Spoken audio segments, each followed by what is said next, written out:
Today, we're going to show you how to install the HDL300 audio conferencing system. It's a simple installation, so let's get started. With your system, you will receive the following parts.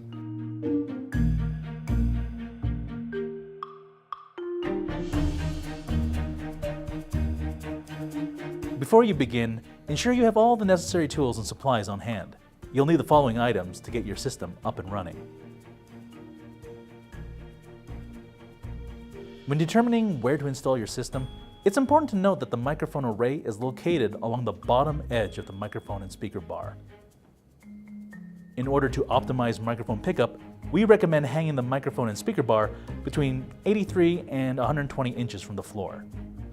Select a central location and ensure you provide adequate clearance between the microphone array and any objects directly below the unit.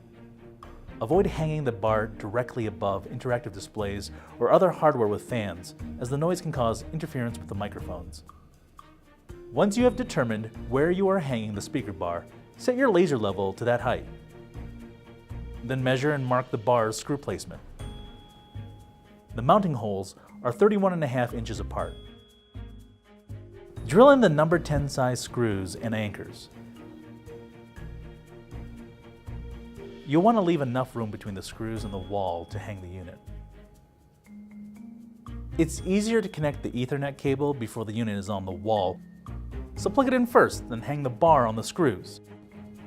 For this installation, we drilled a hole behind the unit and fished the cable down in order to hide the wiring. You can also use wire covers or route the wires a different way in order to fit your location's aesthetic. If you plan on using the optional mounting bracket for the breakout box, the easiest way to install it is to hold the bracket up to the wall, make sure it's level, and then mark the two mounting keyholes. Remove the bracket and drill in two number 10 size screws and anchors. Now, all you need to do is attach the bracket to the breakout box using the screws provided with your system and hang it up. To connect your system, plug the Ethernet cable into the back of the breakout box and use the USB cable to connect the breakout box to your PC. Plug in the breakout box power cord to power on your whole system. The last step is to set the HDL300 as the default playback and recording device for your audio conferencing software and operating system. Your new audio conferencing system is now ready to use.